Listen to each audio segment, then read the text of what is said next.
Well, hello there, and welcome back to the very latest episode of my Love Machine podcast.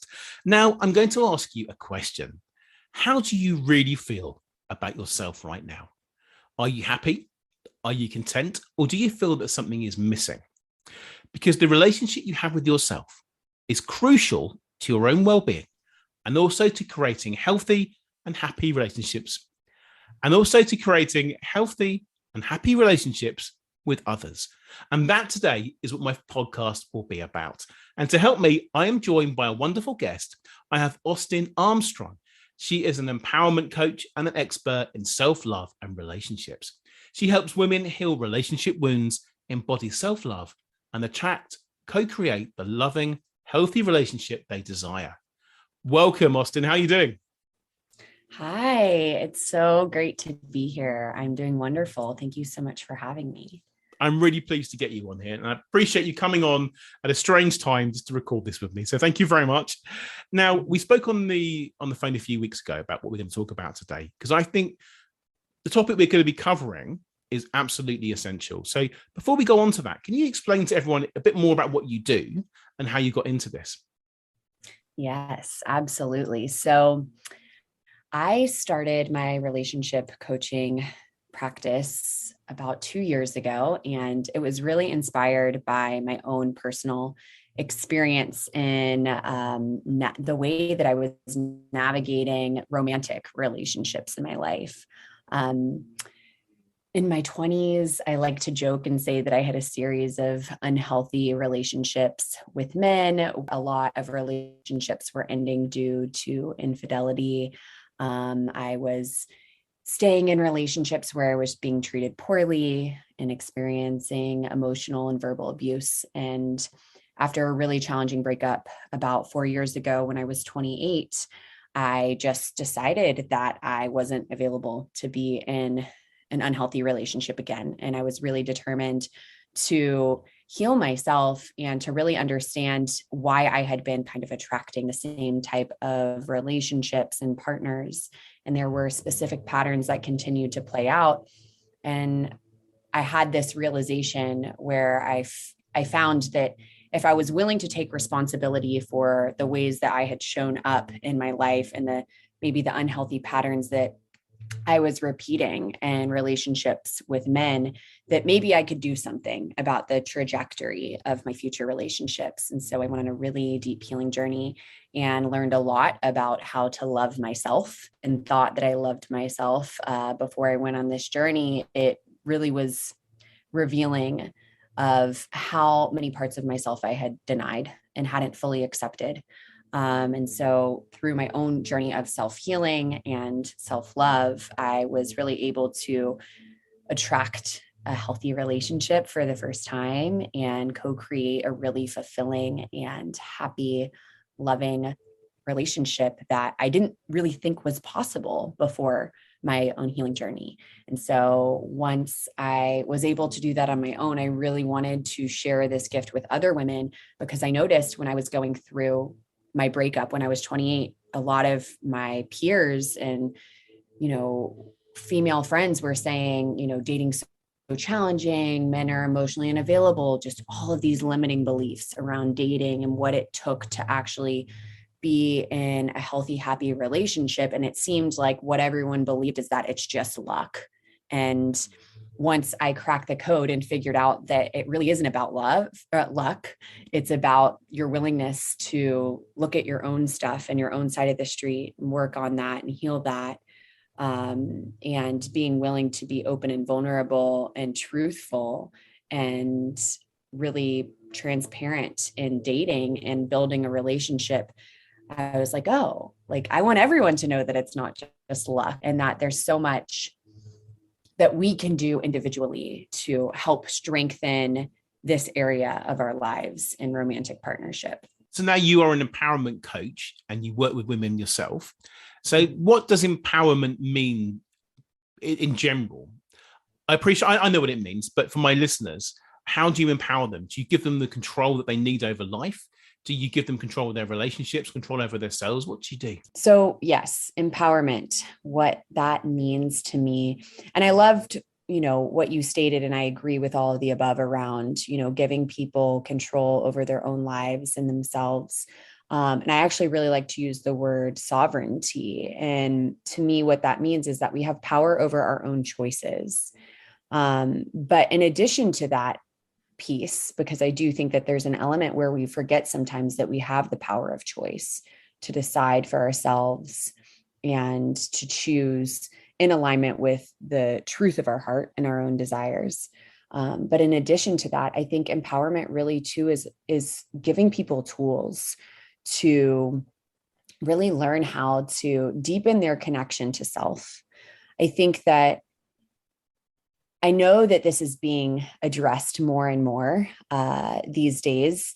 However, I feel that, I'm almost 32. So in my adolescent years and in my years of, high school and elementary school, I wasn't really introduced to any of the tools and practices that I use today that really allowed me to feel empowered within myself and to really feel like I had a choice.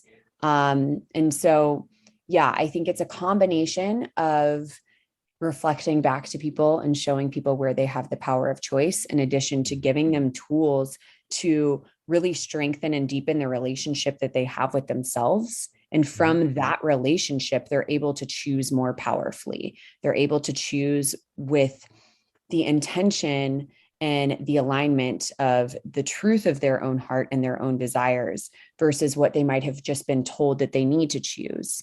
And to me, that's empowerment. Great answer. Why do you think people make so many bad choices in relationships and in life? I don't think it's on purpose. I really don't. I think it's more of a subconscious response. And so I'm not sure if you're into neuroscience at all, but there's so much that's coming out on the subconscious mind and how we operate from our subconscious mind 95% of the time. And that subconscious mind is actually formed from ages 0 to 7 or 0 to 14, somewhere in that time frame. And so basically, the way that I like to describe it is so many of the choices and the decisions that we're making, 95% of them, right? If we're being fair, because that's what we're operating from. 95% of the time we're operating from the subconscious mind. And so 95% of those choices are coming from habits and patterns that we picked up in that age range of 0 to 7, 0 to 14. And so they're habits really more than anything, and they're coping mechanisms and their self-protection mechanisms. And a lot of our childhood wounding and our trauma happens in relationship, whether that's in relationship with a caregiver, in relationship with a parent, in relationship with a friend or a partner. And so a lot of times what will happen is we experience pain when those traumatic things happen. And the mind is trying to figure out, how do I not experience that pain again? And it comes up with its own, levels of coping mechanisms and protection mechanisms. And those protection mechanisms are important, especially when we're in childhood and maybe we can't defend or protect ourselves because we don't have full sovereignty of self yet because we're a child. However, once we get into our adult years, we do have the choice and we do have sovereignty over ourselves. But yet we're still kind of choosing from this place of conditioning, from this place of self-protection. And we don't recognize that those choices that are coming from this self-protective coping mechanism oftentimes prevent us from experiencing the connection that we desire. They hold us back, but I think the secret to that is to form new habits, which will come. But you have to know how to do that. It's not as easy as saying, well, I will change the way I think. So you have to learn certain tools and techniques. So, and you've got a whole arsenal of these, haven't you? Because I've seen your website and your details and things that you do. So can you give some examples of tools that you use and some ideas that might help people? That'd be useful. Yes, absolutely. So I think the first step in this entire process is having a deeper awareness of ourselves and what these, habits, patterns, and coping mechanisms are. My first step on this journey, and it's something that I guide all of my clients through, is developing a really strong journaling practice, which some people have resistance to, but it really gives us the space to put onto paper what's happening inside the mind so that we can start to see it a little bit more clearly. So there's a really strong layer of awareness that can come to fruition when we're in a practice of journaling and also meditation, where we're creating that space between what's going on in our everyday lives. We live in a really busy world, and many of us have multiple to-dos in a day and obligations and responsibilities outside of ourselves. And when we can set aside, 10 to 20 minutes to actually just show up to ourselves and what's happening in our internal world, there's so much awareness that gets built through that too. And so I would say those are two really fundamental pieces for anyone that's beginning their journey, because it's just going to create that layer of awareness. And from that, we will start to course correct automatically. And then there's deeper layers that will come up where there might be unhealed trauma that's beneath some of the ways that we're showing up in our relationships and in life. And some of the tools that I've used to move that type of trauma and emotional energy, breath work is one of the biggest ones. We're actually able to get into a more relaxed rest and digest state, which is where healing happens in the body. We have to be in a relaxed nervous system state. And from there, we will actually be able, if we're in a safe environment, to release a lot of that emotional trauma that's been stored in the body. And that's the piece I think that is crucial that sometimes we can overlook because we're really focused on ration and logic and like the mind in our society. We tend to be in Western culture. And so while that is crucial and so important, there's also a book called The Body Keeps the Score. And it talks a lot about how trauma is actually stored in the body. And so we have to give ourselves that space for somatic release as well. So combining tools such as meditation, journaling, and breath work, we can actually really sync up not only the mental processing that needs to happen and the awareness that needs to be created, but we can also start to release some of that stored trauma that's still living in our energetic field and in our body. Yeah. Things like journaling and meditation. I know there's huge benefits from doing this and breath work. And I mention this a lot on my podcast because I've got a blank journal sitting here that has been blank for about 18 months and I've still not got around to doing that. I've got a virtual reality headset over here. I will show you. You can see this. This you can't see that on my podcast. And this has got an ongoing meditation software on there. I can do meditation. Do I ever do this? Very rarely. And I really want to do it. Do you think I'm blocking something? Do I need some help with that? I ask most of my guests this because everyone seems to mention journaling. Any tips for getting this done? Yeah, I think the first thing for any new habit is we have to make it so digestible. So I think having a little bit of structure and keeping the promise really small and simple creates a lot more room for success. So like perfect example for journaling. What if you just wrote down 3 things that you're grateful for each day and tried that out for a week? Or 2 weeks, I know they say it takes 21 days to create a habit. So if you even wanted to do it for that amount of period of time and just keeping that commitment to yourself, and the goal is not perfection, right? So the other thing that I see a lot of my clients do, and myself sometimes as well, is if we're not showing up to it every single day, we just fall off the wagon. And it's like, if my commitment to self was that I'm going to show up and write down 3 things that I'm grateful for every single day, it doesn't matter what time of day it is. It's just whenever I get around to it. If I miss a day, I'm not going to beat myself up for that. I'm just going to hop back on the horse whenever I can. Yeah. And then for the meditation piece, same thing, just bite-sized amounts. So saying like, it's just 5 minutes of meditation. And I would even recommend maybe only choosing to start with one and then adding another, because if we put too many things on our plate, it can feel more overwhelming and intimidating, and then we're less likely to do it.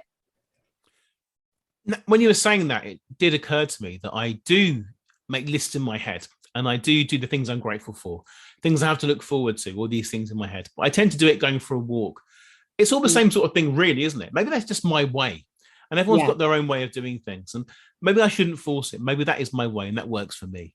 And but I think that's great advice. Take small steps and put it in my diary, or put it in your diary if you're listening to this and you want to do something about it, and just make some sort of change, because we are changing habits here. And there are things I need to change, and that's probably one of them. But if that works, it works. And we've all got their own little issues, things going on there.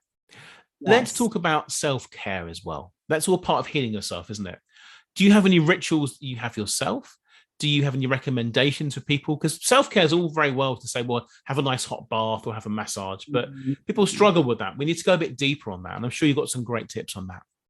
Yes, absolutely. So yeah, it's interesting, right? Because like you mentioned, self-care can kind of get put in this category of like massages and taking a bath. And while those things are important, and it's so important to care for the body, sometimes we overlook the deeper levels and the more complex levels of self-care, right? Which could be like saying no to an invitation to a party when you know that you had a really busy week and what you actually need is rest in that moment. Like that's a situation where you're being invited into something that there might be many things that come up for you. Maybe you're a people pleaser and you don't want to let the person down. Maybe you have fear of missing out, that you're going to miss something that goes on at the party, and, you know, you don't want to miss out. So you decide to go, even though you know that your energy levels really aren't in the space to do something like that. Boundaries are another big part of self-care. When we're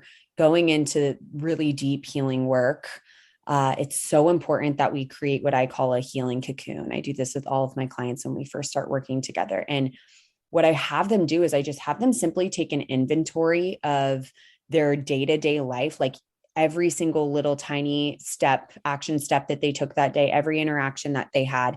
And I have them rank it on a scale of 1 to 10, how it felt for them, 1 being worst, 10 being best. So least nourishing to most nourishing.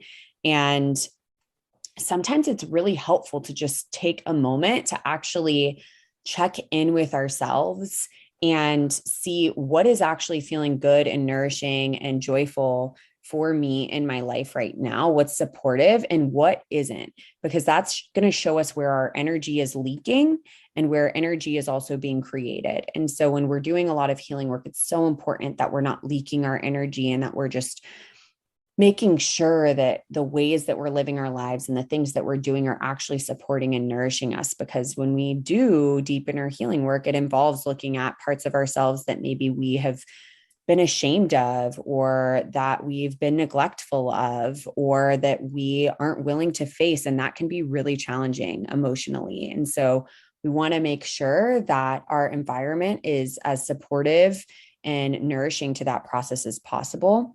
And so what I have my clients do is start to create boundaries around the things that feel really draining, or if it's possible to eliminate that activity or interaction.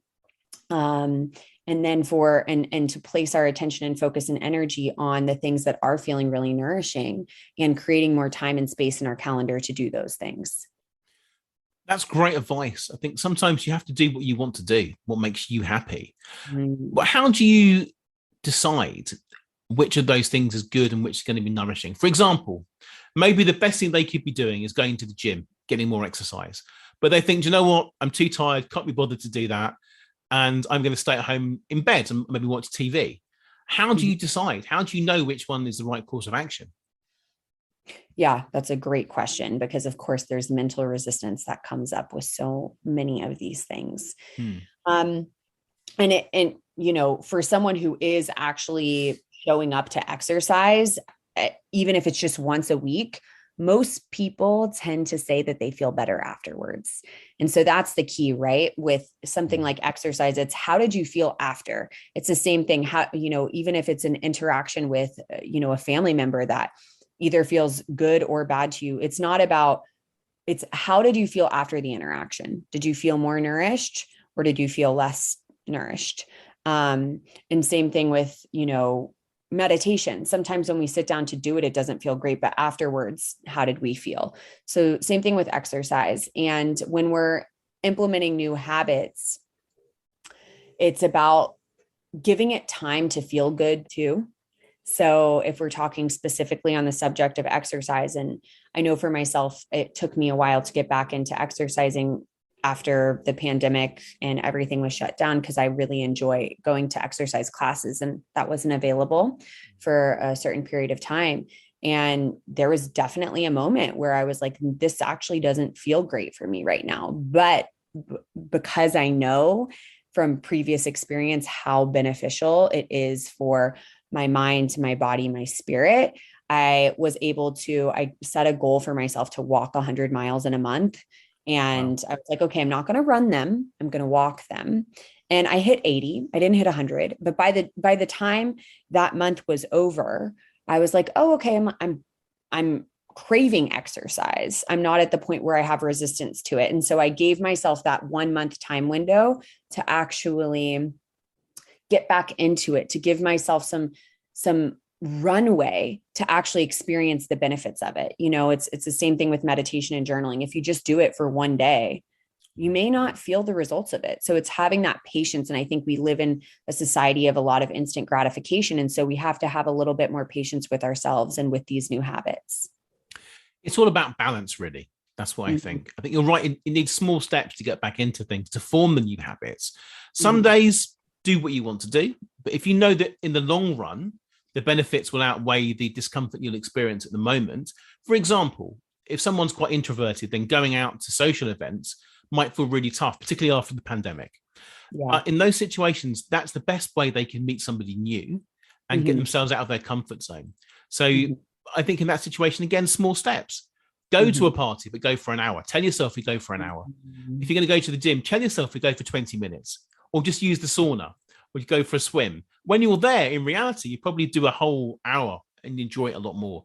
But getting yourself through that door and getting yourself in that mindset, they're the important things. And this all comes. This is all about healing in general. It takes time, doesn't it, to relearn these things.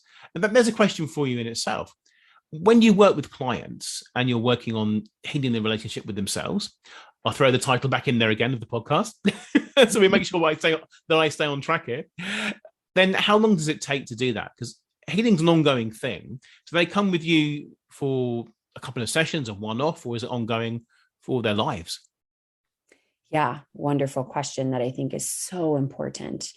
So I believe that everyone's journey is different in the sense of we all have different, we're all at different areas, we're all at different depths and different layers and different points in our journeys. And so each person's journey is going to look a little bit different. But what I have found in working with my clients is we usually it's right around the 10-week mark of working together, where I typically see a really big shift in my clients. And so from that point forward, they start to be able to do things on their own that they were relying on my support for in the past. But we don't want to just throw them back out into the wild. There has to be like an integration period where they can still lean on me when previous patterns start to arise, and I can provide that support. But it's almost like taking the training wheels off a little bit towards the end of the time that we work together. So what I have a 4-month one-on-one coaching program that I offer, because I found that time period is a really great amount of time for my clients to start seeing significant and tremendous results. And it's also long enough to where they really feel confident and ready to go out into the world. And they feel like they're at a point of, confidence and completion with the work that we've done around that 4-month mark. And it's interesting that you should ask that too, because when I first started working with clients, I did a 3-month program. And some of the feedback that I got was it felt a little bumpy to leave our coaching container after 3 months, and that they wanted a little bit more time. And so by extending my program to 4 months, I really feel like my clients have left our time working together super confident and feeling really safe and grounded in their own bodies, and really capable of conquering whatever might come up, or whatever obstacles they might face after working together. That sounds very similar to my own experience with my own clients, because people come to me maybe 3 or 4 months. I empower them when it comes to dating. teach them what they need to do, give them the confidence they need to go out there, how to interact with people. But of course, some people will need my help again in the future. They'll need a bit of a reboot. They'll have different problems that come up, different experiences, good and bad, and they'll come back. But I think it's good if people stay with you for 4 months. They get to know you and you set them out into the world empowered. Just use that word again. I love the word empowered. I use it all the time. And it's really, really important because they feel supported and they rebuild their confidence and they're out there to go and do anything they want to do. But they have to do it on their own at some point because we can't always be there, can we? No. And I think there's so much power in my clients knowing that they have what it takes within them.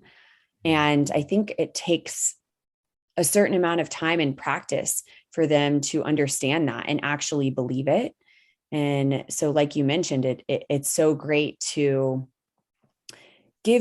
help people. I don't even want to say give, because it's like, it's a reclamation of their own confidence, of their own power that's always been living within them. We just got confused and we thought it was outside of ourselves. So helping people come home to that is so rewarding. And that's my favorite part of what I do as well. Part of what I do too is helping women in particular, attract and co-create the relationship that they really desire. And so, yes, it's so rewarding and amazing when my clients end up meeting their partner, especially when we're working together.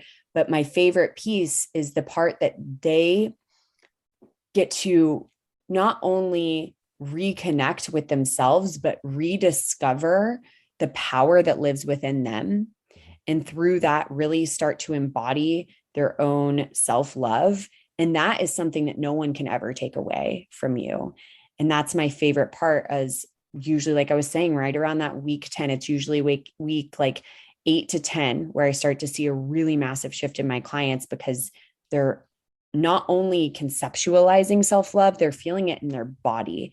And it becomes the place from which they make decisions. It becomes the place from which they live. And the empowerment that comes through that is so beautiful to watch. And once you've accessed it and you've reclaimed that part of yourself, it stays with you forever. It can't ever be taken away. And so to me, that's my probably most favorite part of the work that I teach, is just watching that transformation happen. And there's just a moment where it clicks and it's like a light goes off. And from there, my clients are like soaring. And it's just a matter of time before they attract the partner that they have been dreaming of. They are co-creating the relationship that they didn't think was possible. They're experiencing connection that they didn't even know existed. So yes, I completely agree with you. And I feel like, to me, that's the most delicious part of the entire process, is watching women step back into their power and really be able to connect with their own truth and their radiance. I love that. One of the biggest aspects of self-love is self-acceptance. And that's what happens. It's realizing we're not perfect. No one's perfect. And we have to love ourselves unconditionally and forever. And that's the only way we can get someone else to do that.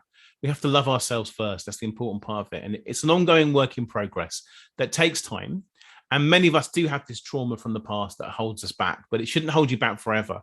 And if anyone is out there listening and wants some help with this, how do they find you? Yes. So I just want to second everything you just said, because I couldn't agree with it more. And it's been the biggest piece of my own journey as well, is self-acceptance and deep self-love. And the best way to find me is through Instagram. That's where I share the majority of my content. And I have a few free offerings on the link in my bio. And I also have the opportunity to set up a free discovery call if you have any interest in learning more about my one-on-one coaching program. So my Instagram handle is @AUS_Armstrong. And you can find me there. Feel free to send me a message or set up a free consult call if that calls to you at all. Fantastic. Well, that has been so wonderful to hear and to talk to you today. Thank you very much indeed. I know we'll speak again another time, and have a great rest of the day. Thank you so much. I really appreciate your time, and thank you for having me. Thank you. Thank you so much for listening. I'd love to give you a free copy of my latest book, which you can download right now from my website, jamespreece.com. If you enjoyed this podcast, I'd really appreciate it if you could share the love by taking a few seconds to write a positive review on the iTunes store right now. See you next time.